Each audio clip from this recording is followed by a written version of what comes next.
المصريون خطبوا ود موسوعة جينيس للأرقام بأكبر نجفة على مستوى العالم لتسجل رقما قياسيا جديدا مصنوعا بأيدي مصرية.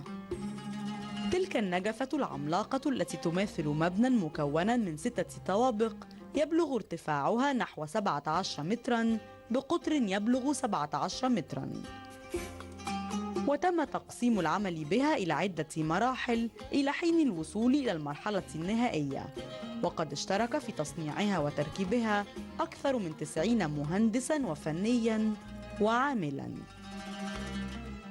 النجفة العملاقة التي تم تركيبها في مسجد حسن شربتلي بالتجمع الأول بالقاهرة يمكنها أن تكون مصدراً قوياً للإضاءة داخل المسجد من خلال التقنيات الحديثة المستخدمة في اللمبات داخل النجفة.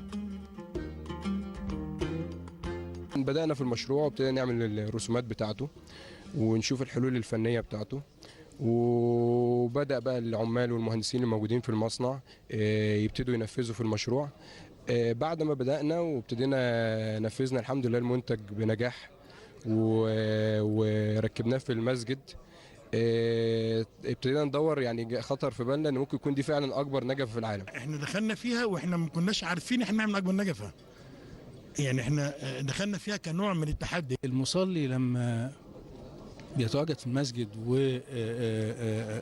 وخاصة طبعا في صلاة المغرب والعشاء لما النجفة بتكون مضاءة، يعني شيء في روحانيات. يعني الحقيقة المنشأ مع النجفة بيعيش الإنسان في روحانيات أثناء الصلاة.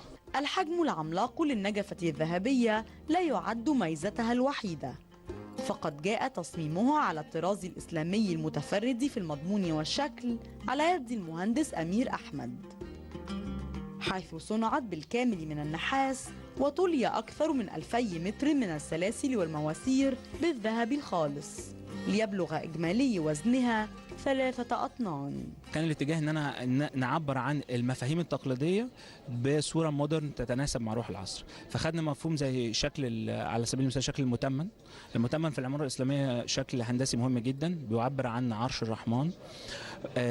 خدنا الدايره اللي هي بتعبر عن عدد الخلق الذي لا يحصى لانها مكونه من عدد لا نهائي من النقط، وابتدينا نصيغ الأشكال دي في تصميمات تتناسب مع روح العصر. ساعات طويلة من العمل الشاق قضاها صانعو تلك النجفة من أجل الوصول إلى إنجاز جديد يضاف إلى الصناعة المصرية، فعندما تتحول الهواية إلى موهبة ثم إلى احتراف فأنت إذن أمام تميز حقيقي يستحق التكريم.